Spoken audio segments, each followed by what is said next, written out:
Meetings are very exciting.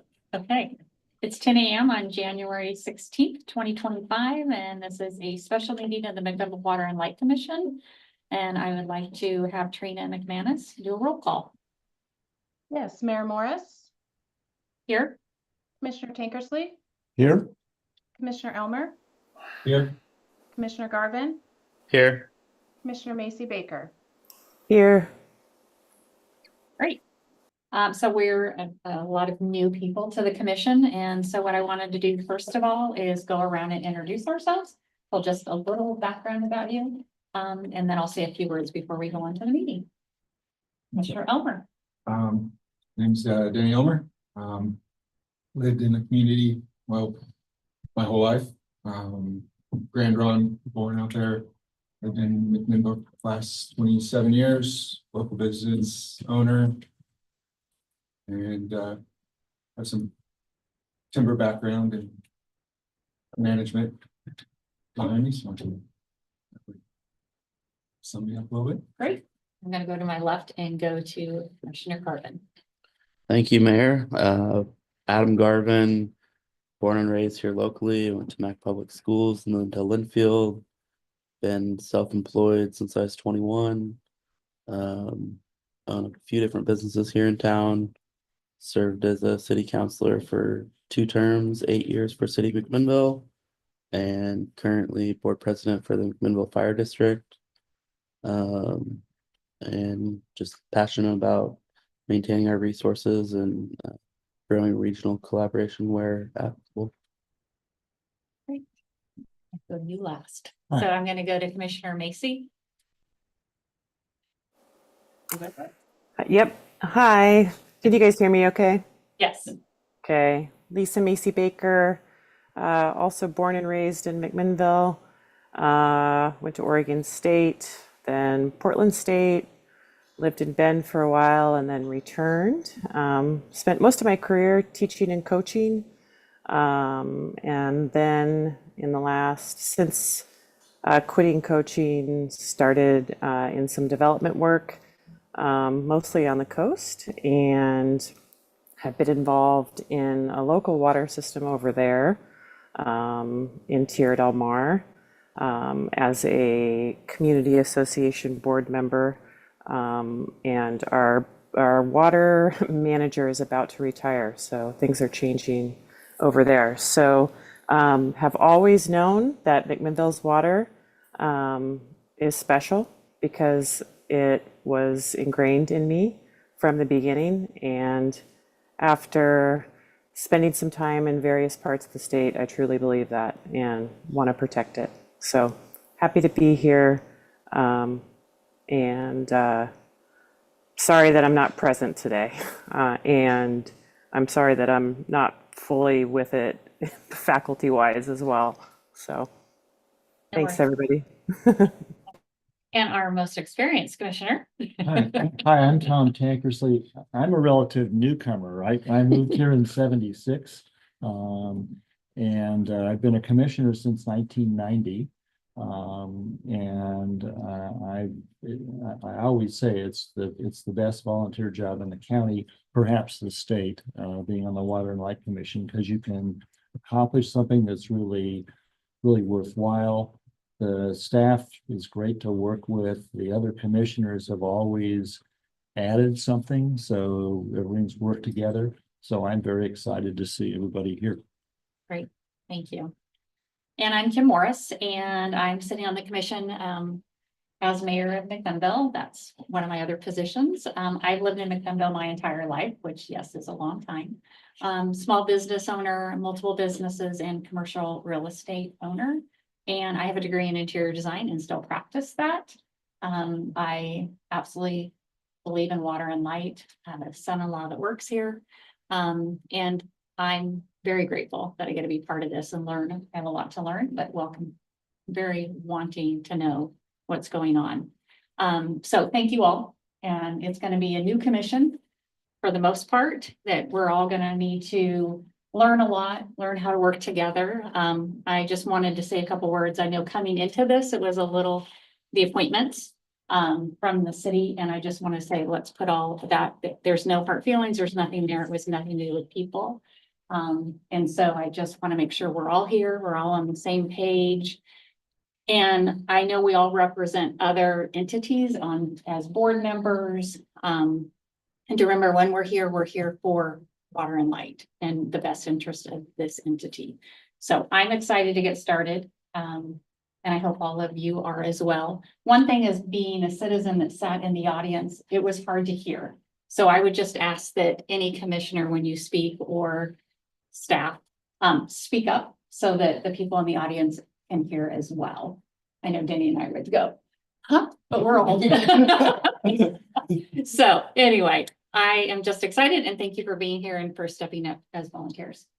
So let's go on to Trina McManus to review the agenda for the meeting. Yeah, thank you. Welcome to everybody, and thank you for meeting this morning. We thought it would be a good idea to get the group together as a whole, since we do have some new members of the commission, so we could provide some orientation information. Everybody kind of receives the same group of information, and so we put it all together in this slide deck. We will send out the slide deck after the meeting today, so you can use it as a reference document moving forward. There is quite a bit of information in here, so you don't have to take a ton of notes. We will get this after the meeting. But any questions, we'll hopefully have a little bit of time at the end of the meeting to answer any questions. And we're happy to set up follow-up meetings one-on-one if commissioners have additional questions about specific topics. We have scheduled about 90 minutes for the work session today. We'll try to get you out of here no later than 11:30. That will be our goal.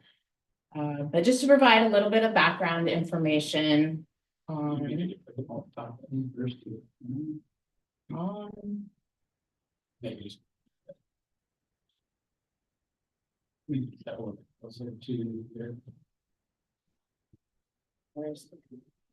It's on the. Try holding that top button in, please. Something very little.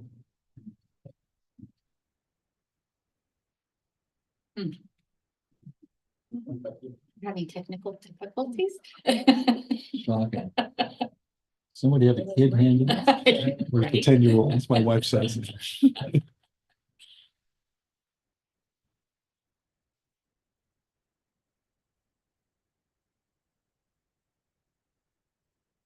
Okay, there is our agenda for the day. So I'll do a short introduction, and we'll have a couple other staff members come up and share some other information on these topics throughout the morning. So just a little bit of background is that we currently have 66 staff here at Water and Light. 7 of those people report directly to the general manager. I'm one of those people, and the other 6 staff that report to John are here in the audience today. We wanted to be here just so you could kind of, again, put names with faces. I know most of you did meet most of the staff briefly in your initial orientation session with John. But the 7 of us, along with John, are the main faces that you will see on an ongoing basis at the commission meetings, presenting agenda items and material and making recommendations. You will see other staff from time to time, but the 7 of us you will see on a regular basis. So John, did you want to briefly just introduce Sure. the direct report girl? Sure. So, and I think probably some were missed. So I'll start with Mark Dunmeyer. He's our finance director. And then Marcy Humley is our HR manager. Behind Marcy is Chad. He's the purchasing fleet and facilities manager. And then over there is Jamie Phillips. She is our power resource manager. And then we have James Burke. He's our engineering and operations manager. Tony is one of our IT guys. And so you'll see one of them, usually Thad is there, but I think Thad's off today. So you'll see one of those guys there. And then, of course, Sam Justice, our general counsel. Okay, so Sam is going to walk us through some background on the commission, how it was formed, commission authority, and go over public meeting rules. I'm not an expert on clicking. I'll give it a shot. So I'm going to give you a half-hour introduction to the commission from, I guess, it's from my point of view, so that's my authorship. I'm Sam Justice, been an attorney since 1993. I've been coming to Water and Light meetings since 2007 when I joined the Hager law firm. I can tell you in 2007, when I first came to the commission and started watching meetings, I probably knew less about the commission than you know today. So it was very much a learning experience for me as I began coming to meetings with Mr. Hager. I then became general counsel here at the facility in 2017. So I've been here in-house since 2017.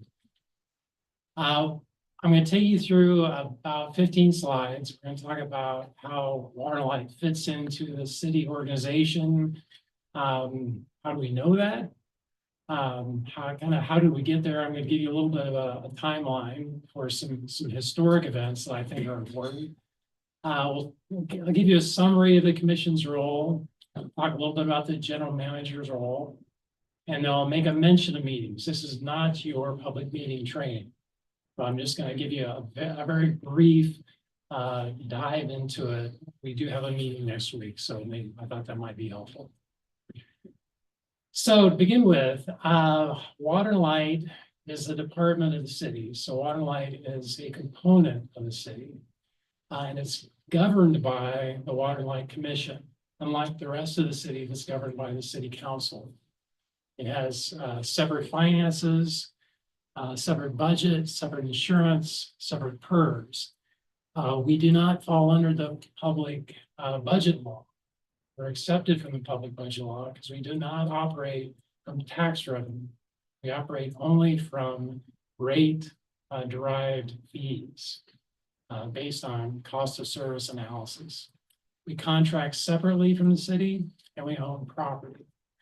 The property, a lot of times you'll hear it spoken about whether the property is within the jurisdiction of the commission or of the city. Even though we're part of the city, we will talk about ourselves as Water and Light. We tend to refer to the rest of the city as the city.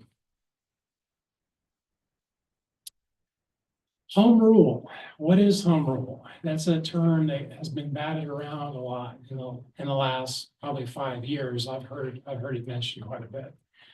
The concept of home rule is something that came out of kind of a populist movement back at the beginning of the 20th century. And the concept is that cities wanted to form their own, or have their own form of government. They didn't want it dictated to them from the state legislature.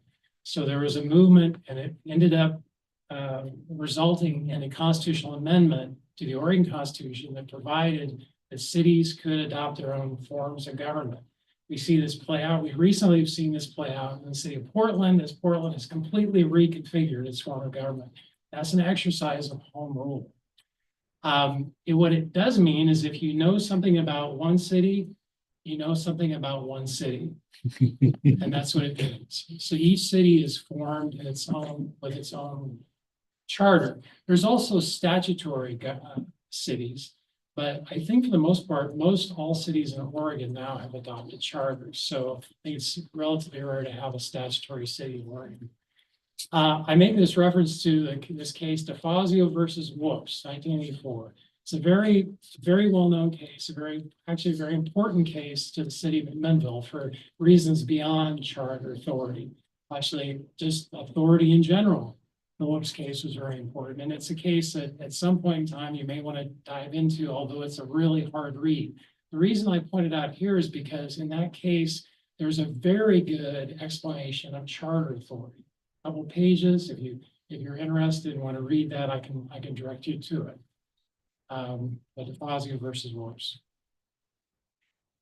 What I'm going to do now is I'm going to talk you through a little bit of a timeline of a little bit of state history and also Water and Light history, just to give you a perspective. So the state of Oregon was formed, as you know, probably in 1859. The city of McMinnville was incorporated as a city in 1882. Water and Light, as we put on our trucks since 1889. Now in 1889, Water and Light was actually, my understanding was actually two committees, a water committee and a light committee. And it was under the jurisdiction of the city council at that point in time.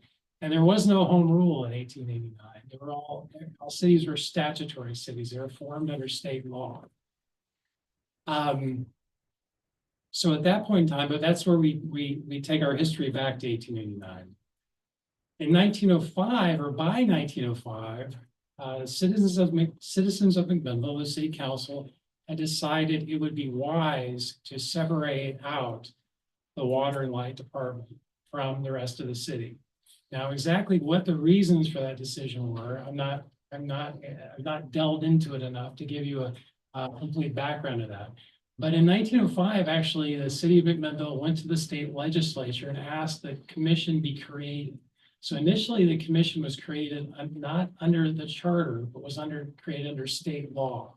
So there was legislation passed in Salem to create the McMinnville Water and Light Commission. It was actually never formed under that statute, because in 1906, the state voters passed the constitutional amendment creating a charter government. And by 1907, McMinnville had adopted its own charter, and the Water and Light Commission was created under the charter. So it jumped from 1905 to 1907. And the commission was first formed in 07 under the authority of the city charter. I pointed out in 1911, some things began to occur that were in state law in 1911. By that time, cities had begun to form their own utilities. Water utilities and electric utilities had begun to form at that time. And there was tension, frankly, at that time between private utilities, privately owned utilities, and municipal utilities, primarily municipal utilities at that point in time. Because the PUDs really hadn't been formed at that time, and the cooperatives really weren't in play at that point. But there were municipal utilities. So at that point in time, there was the adoption of, or the formation of what was originally called the Railroad Commission, which later became the Public Utility Commission. And there was a bit of a struggle there of whether or not the municipal utilities would fall under the Public Utility Commission. What that resulted in was statutory authority that separated out the municipal utilities from the private utilities. And the sort of historic result of that is we are a self-regulated utility generally. And while the larger investor-owned utilities like Portland General Electric, they are public. Portland General Electric under Oregon law is a public utility. Under Oregon law, water and light is not a public utility. We're a municipal utility, or electric utility, or a consumer-owned utility. Under Oregon law, strangely enough, we're not a public utility. You'll hear the term public utility used with regards to water and light, and under federal law, that's probably correct. Under state law, it's not. And if you read state statute and you read public utility, that's not us. Other statutes in the same time frame were adopted, including ORS Chapter 225, that specifically deals with municipal utilities. And under this set of statutes, we find things that are very useful to us, like the authority for the payment in lieu of tax. That's how Water and Light shares money with the city. That's Water and Light pays 6% of operating revenue to the city into the general fund on an ongoing basis. The authority for that was originally adopted in this time period, right at the beginning of the 20th century. And it's statutory authority. And we refer to it as the pilot. Actually, the term pilot doesn't occur in the statute. Actually, payment in lieu of tax doesn't occur in the statute, but that's how we refer to it. That same statutory authority also restricts the use of electric funds to the utility. So under that statutory authority, the only manner that the electric utility shares funds with the general fund is through the payment of tax. Just some other events that occurred back in this early part of the 20th century. In 1927, a sort of a subunit of what later became Portland General Electric, Leanne Electric Company, sued Water and Light, trying to prevent Water and Light from selling electricity outside the city. That attempt in the courts failed. There were also attempts in the late 20s to force the municipals to privatize, to sell their assets out to private corporations. Those attempts also were unsuccessful. In 1930, remember the original charter was adopted in 1907. The charter was rewritten in 1930. And in 1930, the charter was adopted in form that for Water and Light, we still use today. Essentially, the part of the city charter that relates to the Water and Light Commission is very close to what was adopted in 1930. It's more different than what was adopted in 1907. There's elements of 1907 that continued through, but in 1930, the charter was readopted. And some of these provisions relating to the statutory changes that were made since 1911 were kind of incorporated into the charter. But what we see today is largely, not exactly, but very close to what was adopted in 1930. In 1940, Water and Light executed its first contract with the Bonneville Power Administration. As you may recall from history, in the 1930s, the Bonneville Power Administration became the power marketer for the power that was generated out or from the two major hydro projects, the Grand Coulee Dam in the state of Washington and the Bonneville Dam on the Columbia River. Well, they're both on the Columbia River, but between the state of Washington and the state of Oregon. And that power, then the Bonneville Power Administration proceeded to market to public entities and to IOUs, to investor-owned utilities. But there was a big push in that period of time to sell all that power. There's a lot of power to be used, and Bonneville wanted to sell it. What we see here is a picture of the actors in 1940 for the city of McMinnville that entered into this contract. This right here, this is Dr. Raver. He was the administrator of the Bonneville Power Administration. So he was a representative of the federal government, the Department of Energy, the Bonneville Power Administration. Next to him is Mayor Windishar, who was signing the contract. Behind the mayor and the Dr. Raver from the federal government is not the city council. This is the Water and Light Commission that existed in 1940, because the authority for signing that contract under the city charters derived from the Water and Light Commission. It's not an act of the city council. It's an act of the governing body for the department, which is the commission. Over here, you see the two Marsh brothers. One of these is Gene Marsh. The other is Frank Marsh. Now, for absolute certainty, because they're identical twins, I don't know which is which, but I suspect this was Gene, because Gene was very interested in what was going on down here. Frank, on the other hand, was looking off, probably wondering why he was there. But Gene was the city attorney and Frank was the litigator. And this is Milton McGuire. Milton McGuire was the first general manager, became general manager in 1928. In 1971, our current formal charter was the city adopted this current formal charter, which takes a vote of the citizens, an exercise of home rule. And I'll say that for the most part, those provisions related to the city were an adoption of a model form of charter that at that time had been created by, I think, by the League of Oregon Cities.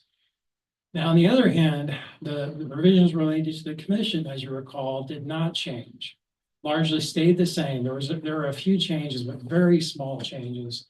And what we see, as we see today in 1971, is primarily the same provisions that existed in 1930. Then in 1978, there was another move to make amendments to the charter, and there were some changes to the charter. In fact, at that point in time, there was a change to the charter relating to the commission. Up till that time, it was a requirement, a qualification of commissioners to be property owners. But that was removed in 1978. There was also some provisions related to public meetings added, but really no core changes to the provisions of the charter relating to water and light. This is Alan Jones. Alan Jones was the general manager. I think he took a good picture, so I thought I would put him on. He was the general manager from 57 to 1985. Now, briefly, the powers of the commission and the powers of the council, those are derived from the charter. The powers of the commission we find in sections 51 through 53 of the charter, powers of the council generally sections 4 through 6. The power of the council is a general authority. The council can do anything it wants to do that's a public purpose. Everything from public works to health services to whatever it feels is a public purpose. And that's liberally construed and very broad. The powers of the commission are limited, and the powers of the commission are only with regards to the water and electric department. And the powers are spelled out in the sections 51 through 53 and include operating, managing, constructing, maintaining, also adopting rates for charges, and also to set rules for the use of the system. So the council has broad public purpose powers. The commission has limited authority restricted to the jurisdiction of the Water and Light Department, but both powers are home rule powers, and they're both derived from the city charter. The role of the commission. So, and this is a brief review. So you'll learn much more about this over the course of time as commissioners. But your decisions are made as a body. You make decisions together. Except for some specific duties, you don't act by yourself. The mayor has some responsibilities to run meetings, sign documents. The chair has some responsibilities, but generally your decisions are going to be made as a body. You have meetings once a month. On the Water and Light Commission, the mayor votes. I know you're described as an ex officio member of the commission. All that means is you are a member of the commission by virtue of being the mayor. So any mayor is a member of the commission. But there have been questions in the past whether the mayor votes, because on the city council, the mayor doesn't vote unless there's a tie. But here, the mayor votes. Quorum is 3. That's under the charter. Your decisions are going to be made in meetings and public meetings. You'll make decisions by either oral motion, well, there'll be a motion, usually a second, and then a vote, or your decisions will be made by resolution. Now, the decision whether to make a decision by oral motion or resolution actually is up to you. By practical circumstance, generally that decision, I'll just give you a secret. Generally, I make that call. Okay, I will present and tell you in the meeting. It'll be presented as a memo generally, and there'll be an action requested. And the action requested will either be an action by motion or it'll be an action by resolution. And the resolutions typically almost always will be presented in the packet, so you'll see those resolutions. Oftentimes the reason for a resolution, it may be a historic reason. It may be that the law we're operating under requires a resolution. It may be that because motions they're made in a meeting, but we only have a record of them 30 days later when your minutes are finally adopted. Maybe we need an immediate written record of your decision. So we'll want it to be done by resolution. Or the decision is just so darn complicated with so many findings, I find it maddening to do it through an oral motion, and it needs to be done by resolution. It can be done either way. We generally don't do ordinances. The commission has never adopted ordinances, although we do adopt rules. I'll briefly speak to conflict of interest. There may be times when you have personal financial interests that puts you in a conflict of interest with an action by the commission. If you suspect you have a conflict of interest, it's best to try to address that before the meeting. So if you see something that comes up in a packet, or if you're aware of some issue that's coming up that you think you might have a private financial interest, either you personally or a corporation or an entity that you're involved in, my request is try to address that before the meeting. It's much easier to address that and have a conversation about that to figure out, is it really a conflict of interest or not? If you do have a conflict of interest, then your obligation in the meeting is to announce it and to not participate in the discussion or decision. You can be here, but you have to announce the conflict and not participate in the discussion. Procedural rules. We actually are relatively light on procedural rules. The commission has never formally adopted, like, for example, Robert's Rules of Order. We operate under sort of Robert's Rules of Order light, I would say. The primary obligation you have and we have is we have to, your votes have to be recorded. We have to know who voted what. And so we follow the motion second vote procedure largely so we have that record and in our minutes can reflect how your decision was made. We also have procedural rules for public hearings. And so we'll share those with you, but we have a process of rules. Generally, for example, under our procedure rule, if there's something or there's evidence offered in a public hearing, the mayor makes the decision about accepting the documents into the record. That's a procedure rule that was adopted by the commission like in 1979, and we still operate under those rules. We generally don't, under our procedure rules for public hearings, we don't have opponents and proponents and opponents of things. We have interested parties. And so we have commenters with interested parties. The commission also sets rates and regulations. The rates and regulations are usually adopted through resolution. That's a legislative function of the commission. You also have an executive function. You have the responsibility and the power to construct, operate, control the department, the utilities. I will say that a lot of those functions are delegated to the general manager, either through his job description or by policy. You also have at times a quasi-judicial function. You will be making findings at times. Most of the times those findings will be either part of a resolution or attached to a resolution. Where that normally will come up, and you'll see that come up in the near future, will you be asked to make findings about taking an exception to a contracting rule. That's a method where you have to make a finding like a judge might make and adopt a finding. And as I said before, you may have individual responsibilities like to sign documents or to run meetings. The role of the general manager, like I indicated, the first general manager was in 1928. In 1928, the city charter didn't refer to a general manager. There was no mention of a general manager in the city charter. The term general manager first occurred in the 1930 charter.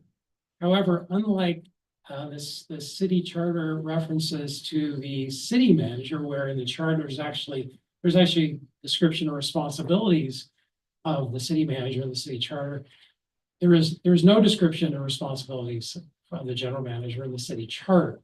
So the duties of the general manager are not derived from the charter.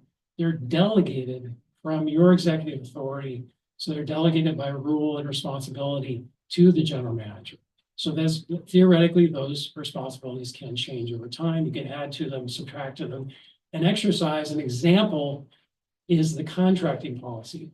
Every contract that is adopted at Waterlight, not every contract adopted at Waterlight is one that you will see at the commission.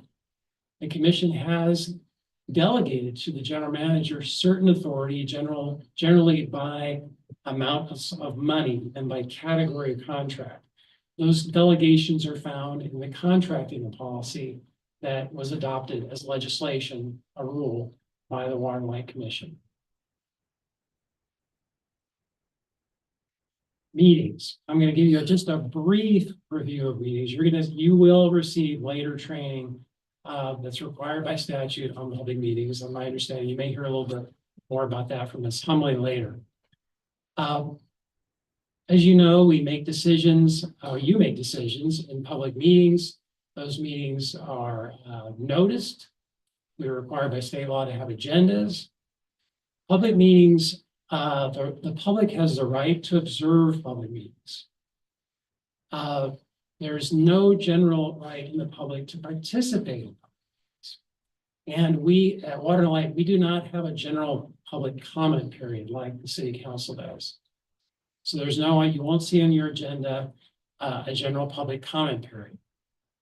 Now, if somebody does have the desire to talk to the commission, what we will generally do is direct that person, a person seeking to appear before the commission, will direct that person to the clerk of the commission. And often the clerk can actually direct a interested person from the public, a ratepayer, or someone interested in something that Waterlight does, to a staff member who can help with a question. But if there is a point in time where a citizen wants to appear before the commission, generally they'll appear as an agenda item. So if they have an item they want to appear, we'll actually put them on the agenda. That's not to say that the commission cannot recognize people during a meeting and speak to people during meetings. That happens. I can just tell you, but the point is, it isn't required. Okay, just from a meeting. The meetings are recorded. They're recorded electronically. We also have minutes of meetings.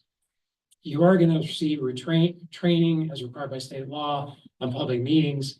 I'll also tell you that we have monthly meetings, but special meetings can be called with 24-hour notice. We have to give under the law, we have to give we can't give more than 96 hours of notice, and there has to be at least 24 hours.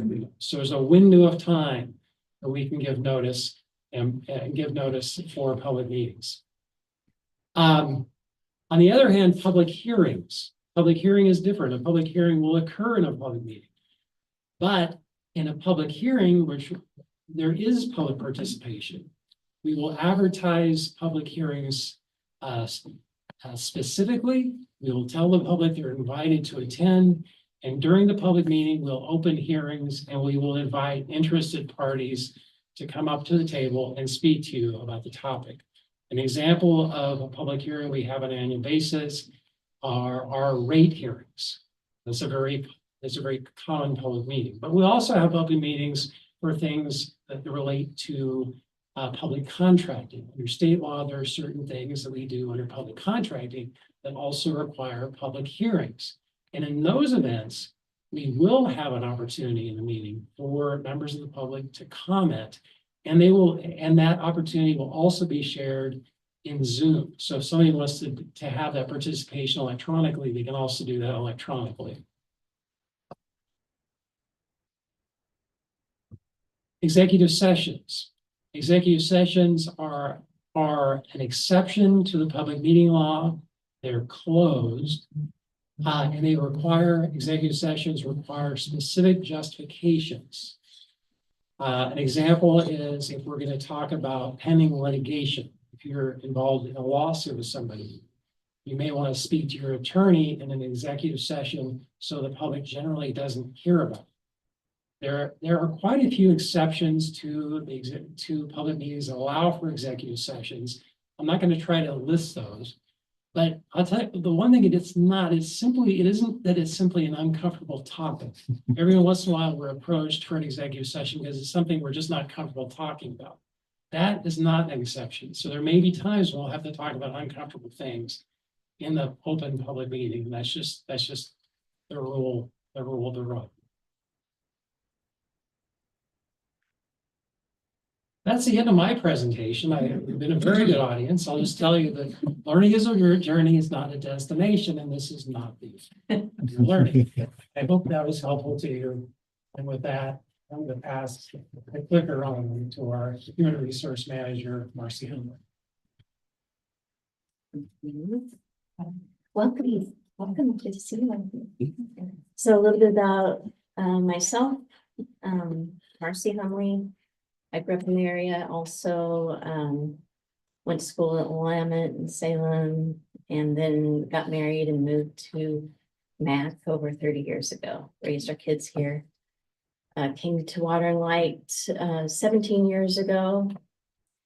Before coming here, I did have a background in accounting and HR, but when I came to Water and Light, I came and ran their backfill program. So did that for 10 years. Had a blast. It was a lot of fun. And then about 7 years ago, I moved into my HR. But today, we're going to talk a little bit about training. So this is more, you're going to be learning things for many years, but this is more that formal training opportunities that are available. So talk about 4 things, talk about some training that's mentioned in your onboarding policy, board education, utility basics, and conferences.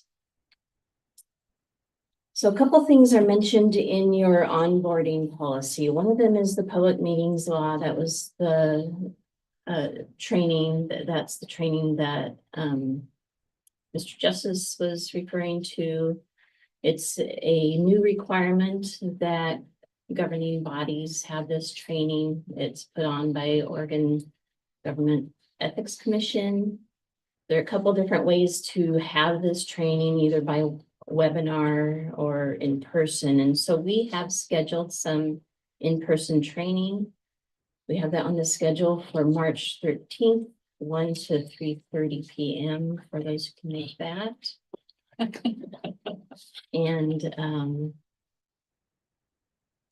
so that'll be happening at that time. Another training that's mentioned in your onboarding policy is harassment and discrimination-free workplace training. We do this training with our staff every 2 years. We also have a session for managers every 2 years, and we're going to do it with this body also. It's mentioned in that policy to do that. And I'm going to see if I can have CIS do that training for us. But if not, we do have other options. We could do in person with somebody else, or we do have webinar training that we could do as well. A little bit on city county insurance services for those who aren't aware. That's our provider for insurance. So CIS provides employee benefits, workers' comp insurance, property liability coverage.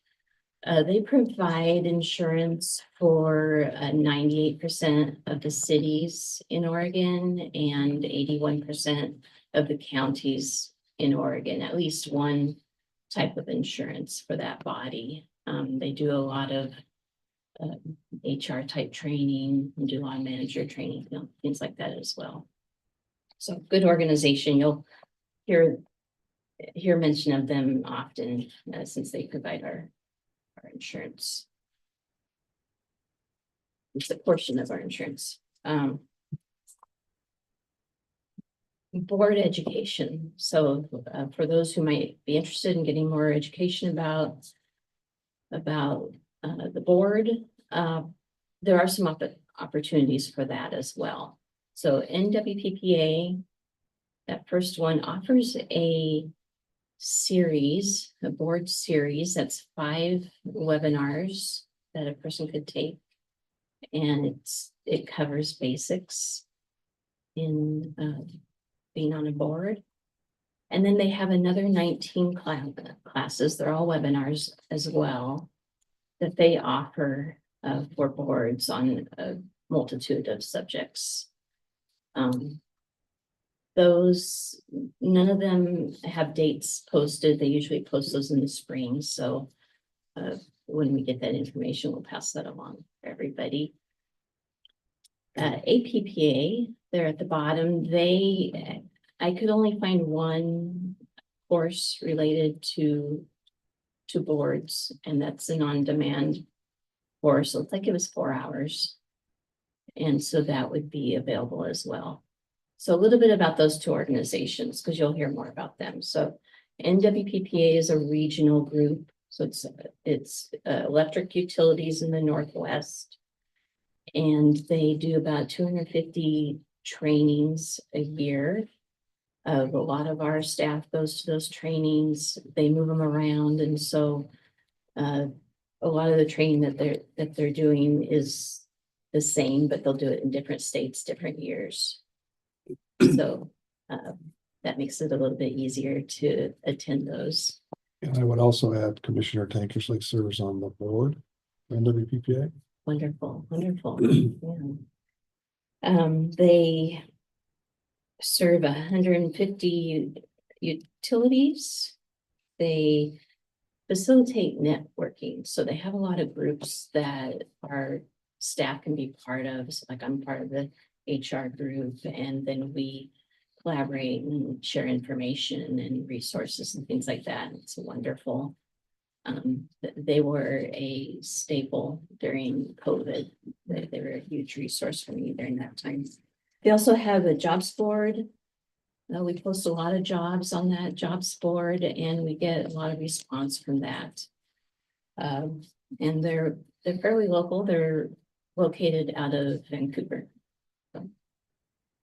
APPA is a national organization, so they're serving electric utilities across the US.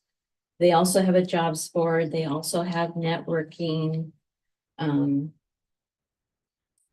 they do a lot of advocacy. So they represent public power on legislative and regulatory issues. So APPA would be federal issues, MW&L and some of our other organizations would be more EPA issues. You'll see, so that's why the legislative rally is tied to APPA, because it will be advocating at the federal level.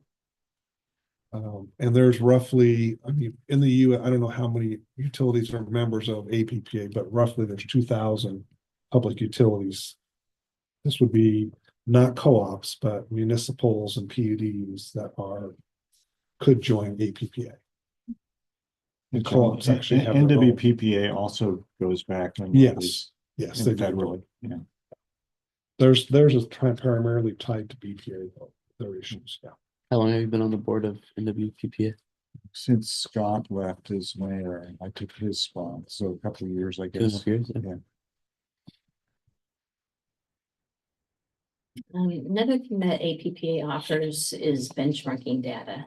So they will survey us and gather data, and we can see where we fall in that benchmarking. It's a lot of data. So both of those organizations have magazines that come out on a regular basis. So if you're interested in that, we can get you signed up for those as well. Good magazines. I'd recommend that as a resource. It's pretty good.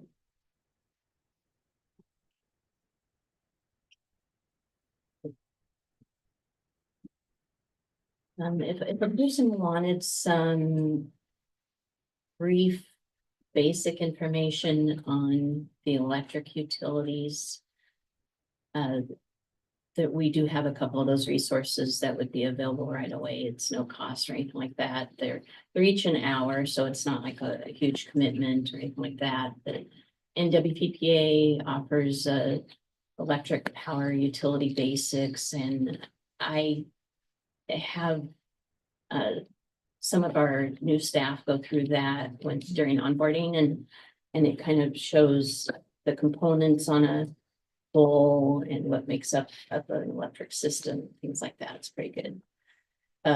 They also have a history of public power in the Northwest. Might cover some of the stuff that Mr. Justice talked about. And then APPA has a Public Power 101, and it talks about the different kinds of electric utilities and gives some background there. So those are resources that are available to you as well. Those are both webinars? Yeah, they're all, yeah. And they're all about an hour. And it's on demand, so you can do it whenever you.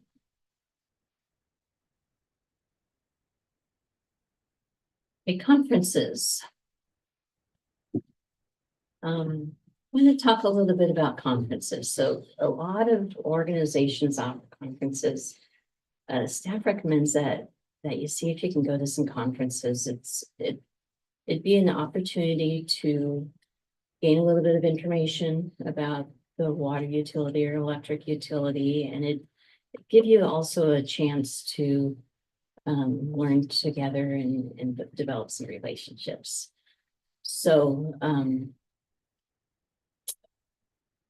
I don't know if we've seen a lot of people go to conferences together, but that is something that you could do. We do go to conferences and we'll see a table that has all board members on it, and that's kind of nice to see. And if the whole board couldn't go, maybe 2 or 3 could go, grab John to go also, or other staff, and be a good experience. So I've highlighted 3 here. The one there on the right, Oregon Municipal Electric Utilities Association, that's a group that we belong to. That's for Oregon municipals. There's 11 of them. John's part of that group.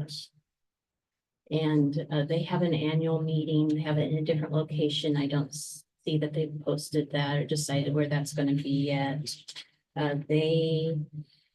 That I write down, they do some legislative work, exchange ideas between utilities. So that group is essentially our Oregon lobbyist for the Oregon legislature. Okay.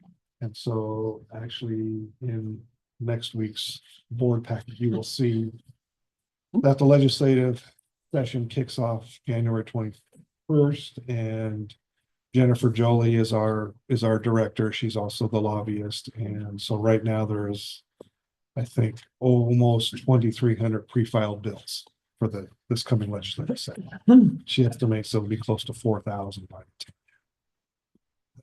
So she monitors all those things to make sure what, if there's any impacts to the utilities. And that would be the municipal utilities, not the publics.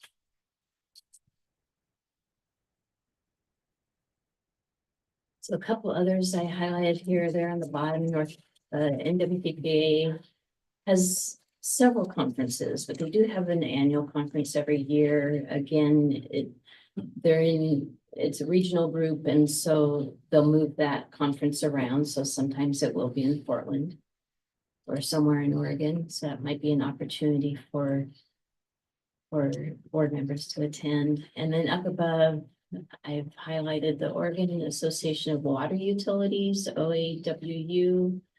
They also have conferences. They have a couple that they mentioned might be good for boards. And they cover the water and wastewater utilities. Something that's interesting on our water side is that they have to maintain their certifications. And so they have to go to a lot of trainings every year, and OAWU offers some of those trainings that our staff goes to. And they have all different levels of water utilities. So they have districts, and maybe industries are attending, and they provide a lot of technical assistance for them. For water utilities. But there's more than that. So I have a little chart here of some of the conferences that might be of interest to you, and there are often some in our area. So the bolded ones there are Oregon and Washington. We can provide information as it's published on these different conferences, but a lot of opportunities for the board to go together, and we'll have to put some money in the budget for that, but if that's of interest to the board, then we can do that. And that's all I have.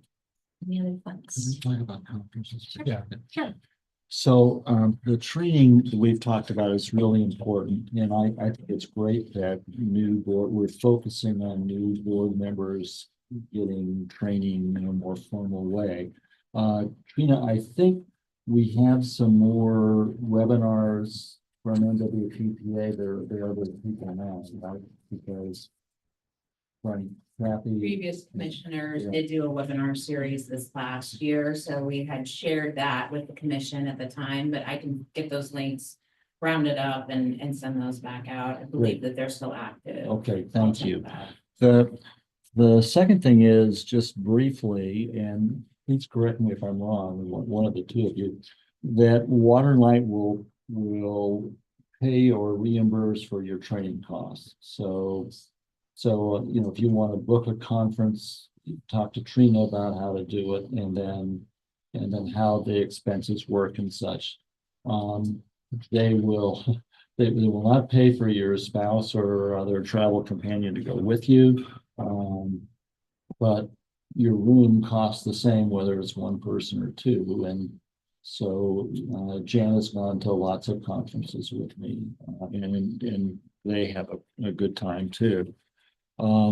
The value of the conferences is not only the working together and getting to know each other better, but also the training. And I'm on the board of NWPPA, but I'll tell you, APPA has more in-depth and broader range of classes. NWPPA tends to be focused on the Northwest.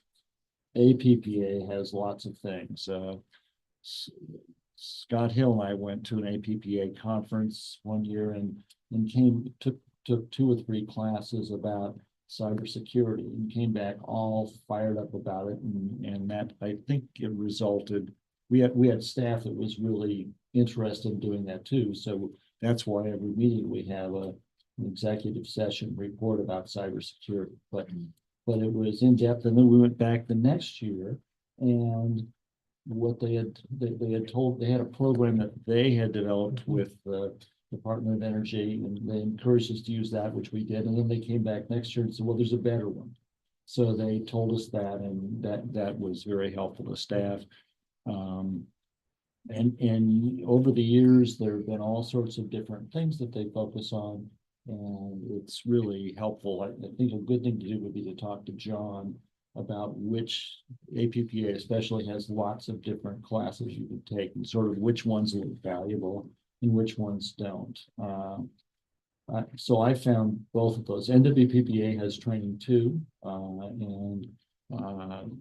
but I would really encourage everybody to go to I think our policy is 1 conference a year that gets paid for, right? Is that? I don't remember, but it's usually what we do is we budget for it, and then, so if we know ahead of time, we'll budget for it. So I would encourage everybody to go to one. The other advantage APPA has this year is New Orleans is a lot of fun. I went with Jan. I've been twice now, I guess, over the years. And last time we went with the Hills, and it was really interesting. And you can go to all the sessions and classes and still have time to have a good time. So I would really suggest that that you try to make a way to make this work, especially in the beginning. You're going to learn a lot, and I just think it's really good. And I'm hoping that maybe John would go with you to APPA this year, because I had to go into APPA, but I went. Kathy Tate wasn't sure how the conference would work, so she went to Anchorage a couple of years ago for NWPPA, where I was, and kind of helped her walk through what it was. And then after that, she went on the next one by herself. So, if you want to go to NWPPA, I will be there. I hope John will be there. If not, we'll talk about changing the rules so I can go to both, but I prefer to have you with John. So, thank you. Thank you, Marcy. Thank you, Marcy. Thank you for the context, Tom.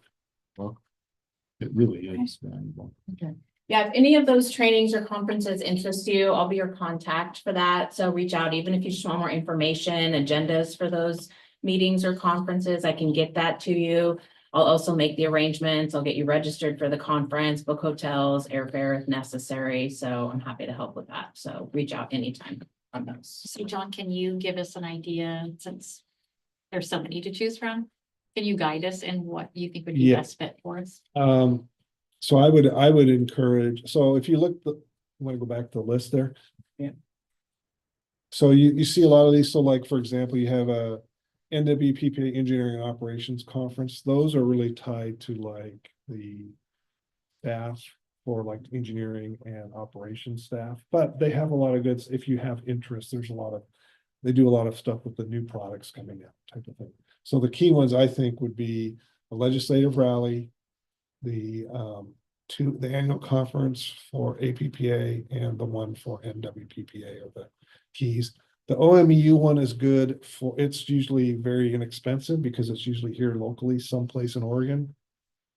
And it's really focused on Oregon. So I think last year Sam went with me.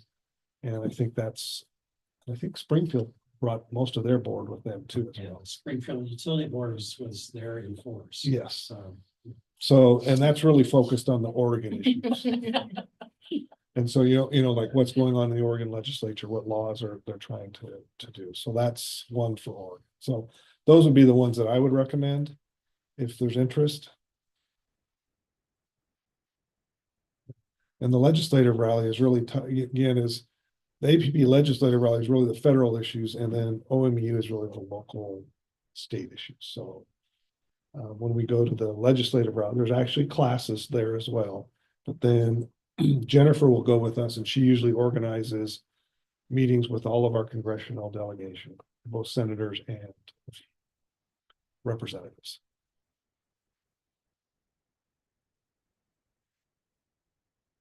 I'm going to talk about calendar of events, but just real quickly, some background for myself. Born and raised in Yamhill County, got my business degree from Oregon State University, and then I went to work for the city of Lafayette. I was the assistant to the city administrator there for 10 years. Employee in a small town, wore many hats. So I was the city recorder, I was the elections official, I was the office manager, I processed utility billing and on and on. So I got a lot of good experience there, but in 2010 had an opportunity to come over to Water and Light. So this is my 15th year here. I was hired as the engineering and operations assistant. John was the E&O manager at the time. So he was my supervisor then, still is now. So I worked in that department for 7 years. In 2017, we had a big wave of retirements here at Water and Light. I think we had 7 staff members retire. 5 of them were in key management positions. So the general manager and the clerk of the commission were 2 of them. I think total it was like over 170 years of service between those employees. So John was hired as the general manager, and when the clerk of the commission retired, then I was moved into that position. So this is my 8th year in that role. Okay, the calendar, I just put together a list of reoccurring topics for the commission, just so you get a very general idea of the timing of some key items, things like budget, rates, things like that, when those will come up year after year. So for our meeting this month, next week, we will elect a chair and a clerk in January, and that occurs every year. There's certain policies and programs that we review on an annual basis. And then normally you would hear an update from the city manager. The last couple of years, we've been hearing updates from Jeff Towery on a quarterly basis, and John would also go over to the city council and give those updates. After talking with Mayor Morris, we've decided to shift that to twice a year.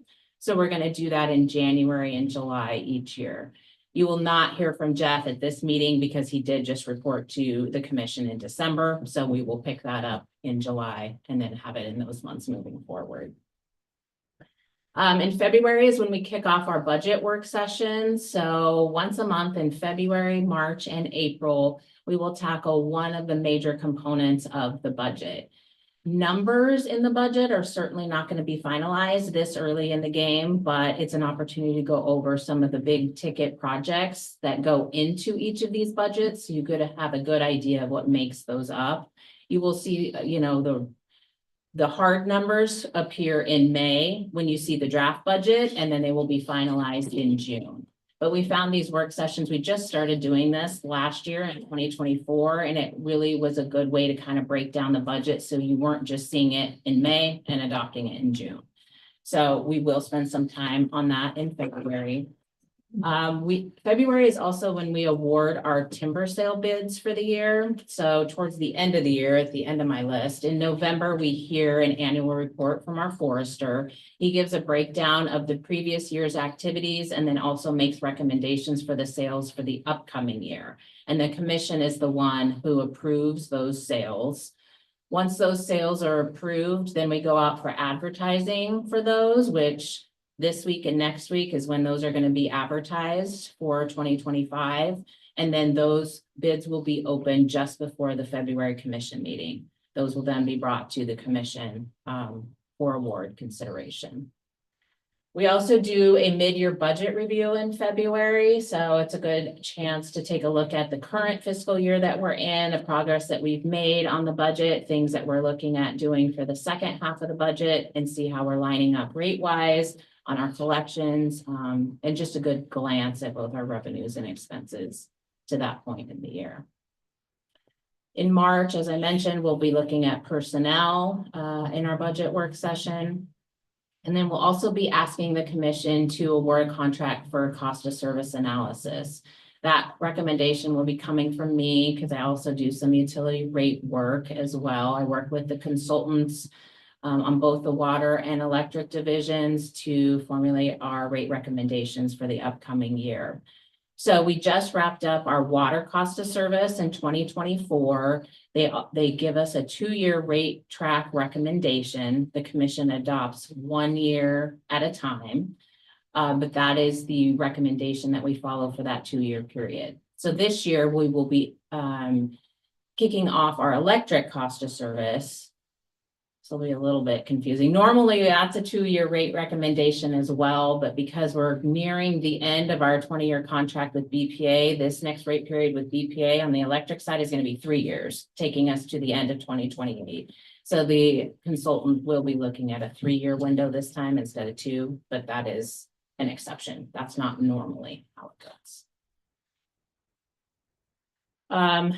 Then we just have the budget come up again in April. We'll be looking at the operations and maintenance side. In April, you'll see the draft budget as a whole in May, and then it will be presented for adoption in June. June is also the time that we have our insurance representative come and give us both a look back and a look out at the next year's renewal for property liability and workers' comp insurance. So we'll have them come and present to the commission on that. And then we've also have an annual update on our electric and watershed wildfire plans. So those are living documents that are continually changing with rules and regulations that come up, things that we find we need to add or take away from. The commission will get an update on that in June. So when we get approval for the cost of service analysis, I work with the consultant for the next 3 to 4 months. So in the background, we're working on all that. We're feeding them data. They're bringing us results. We're having meetings going back and forth. And then usually in July is when we're ready to kick off the public hearing to present the results of that cost of service analysis. So we will do that in July. And then we usually continue that hearing to August. So we don't bring rate recommendations and all of that in one big chunk. We just kind of present the results. This is what it's looking like. Our recommendation is going to be. There have been times where we've needed direction from the commission. During COVID, do you want us to present a rate recommendation? Do you want to go with no rate recommendation? There's been times where on the water side, we have a 3% rate track or we have a 5% rate track and get direction from the commission on which direction we should go. So based on the feedback that we get from the consultants, we will bring that to the commission and then come back for additional public comment. And then we usually adopt in August or September. The annual watershed tour. So that's something we've done for quite a number of years. Try to do it in the summertime when it's warm and dry out. We take a group of people, including commissioners, but different representatives from the city, the county. We've even expanded to the state level in recent years. Usually 20 to 25 people. We try to take in a couple of vans and do not all day, but a good chunk of the day tour to our treatment plant and up into the watershed so you can see the operations that occur outside of town. As I mentioned, we usually continue hearings on rates in August, some review of other policies that come up, including the investment policy. And then in August is usually when we kick off the review process for the general manager. And John's review is usually due, I believe, in November. So that gives you a little bit of time to get that organized and fill out that evaluation, work with Sam and Marcy and get that process going. And so if we conclude the electric rate hearing in August, then I usually come back in September to deal with the water rates, and that flip-flops each year depending upon which one we're doing cost of service for.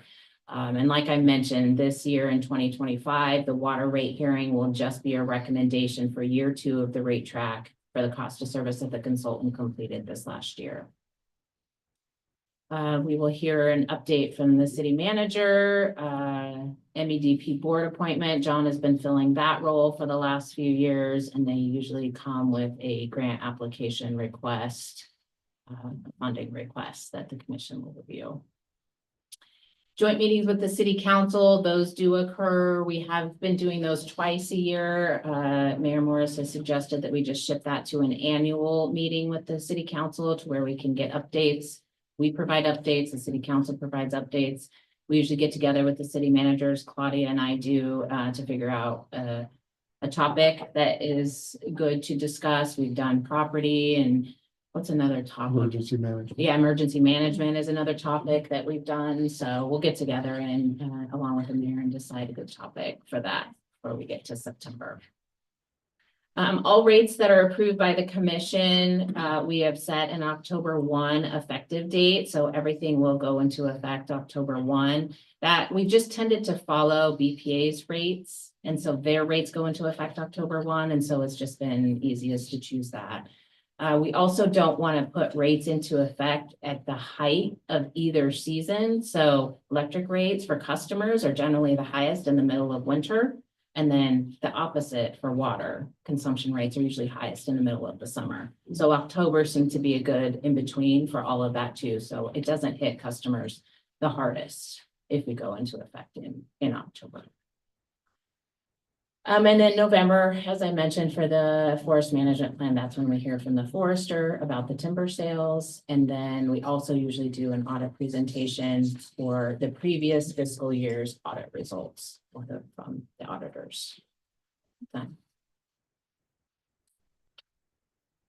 Certainly not an all-encompassing list, but just an idea of timing on some key topics that you will see over and over.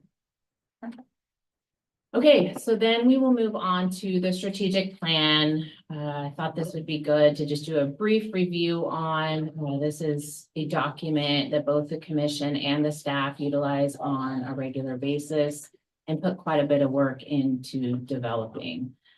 So we started this back in August of 2022. We hired BDS Planning and Urban Design to help walk us through that process. We had the entire commission involved and a good number of staff that's listed there to participate in a number of group work sessions to give input and get us to the final adoption of our 5-year strategic plan. So the first thing we did was try to come up with a set of mission and values. We'll provide this to you. I don't need to read through every single one of them, but just to highlight the 6 core values that both groups came up with was a focus on community, resiliency, people. People includes not only the staff here, it includes the commission, and it also includes the community. Fiscal responsibility is very important. Safety is very important. We have a number of staff that work in very dangerous positions, and safety is a very high priority. And then environmental impact. We have some big environmental resources, both on the water and on the power side, that are important for us to be good stewards of and make sure that the community has these same resources available decades from now. So from those mission and values, we try to come up with what are McMinnville Water and Light's priorities for the next 4 years or 5 years. So we came up with 4 priorities. We called them big buckets. So what are the big buckets that all of our goals and objectives are going to fall under? The first one we came up with was organizational focus, stakeholder relationships, resources and infrastructure, and emergency preparedness. So we found that all of the goals and objectives that we were listing on poster boards around this room and everything fell under one of these 4 categories. So these were our 4 priorities. Under organizational focus, the objective statement that we came up with, the consultant was like, what's a sentence that would describe this category that was successful at the end of the 5 years? And so the statement that we came up with was that McMinnville Water and Light is a stable organization with an active, well-informed, and aligned board and staff. And listed underneath there, just some of the ways that we could accomplish that objective. And some of them we have completed, some of them are ongoing. We did complete that first one and the succession strategy. And we are continuing to work on some of the other topics listed there. Stakeholder relationships, our statement there is that McMinnville Water and Light is a recognized, trusted community and regional partner that effectively communicates timely and accurate information to its customers. One of the first things we did was develop that framework with the city and city staff and city council. So we had a couple of workshops that worked on that. And one of the things that came out of that was the meetings that I just went over, so that both bodies meet on a regular basis. And the managers are communicating with both bodies.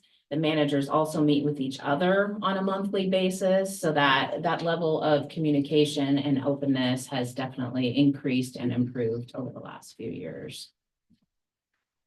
We also have a communications coordinator on staff full-time now. So that last one for increasing and improving in customer engagement, her sole focus is on that right there. And she's doing a great job getting us out in the community, getting information out to our customers and telling our story in a positive way.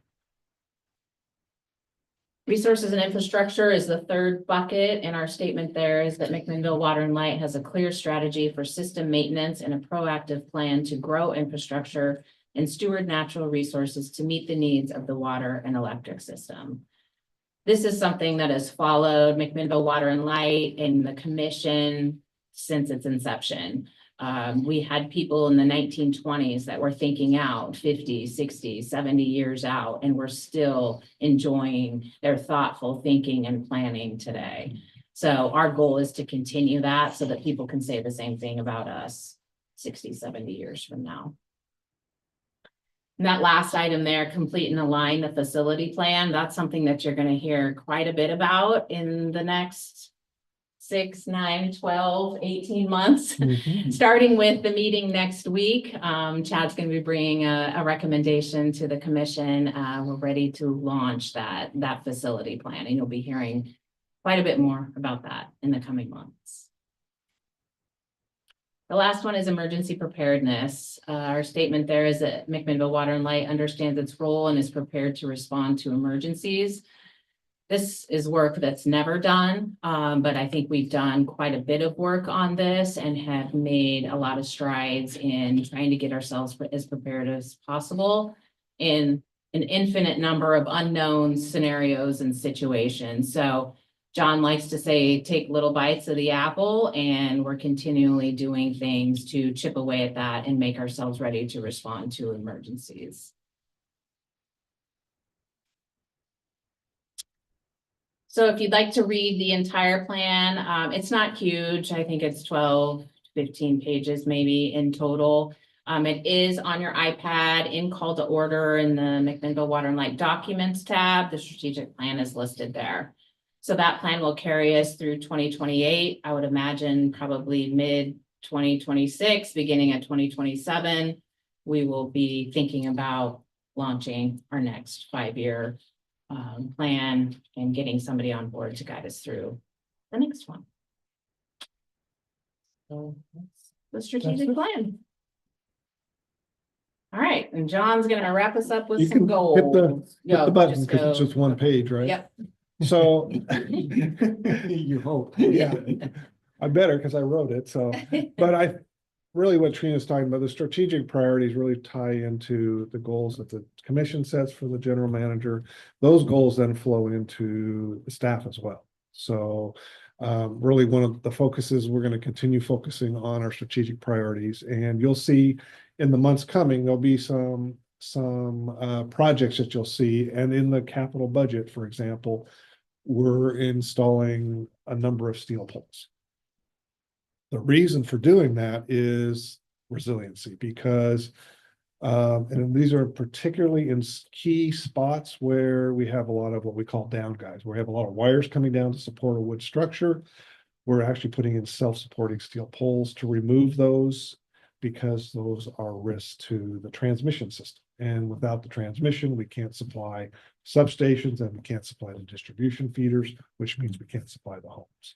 So, when we focus on the electric system, we focus on, if we're going to do restoration, the priorities are always transmission, substation, feeder, taps, and then finally down to the individual transformers and homes, because we can get the most customers on the fastest by focusing on those items.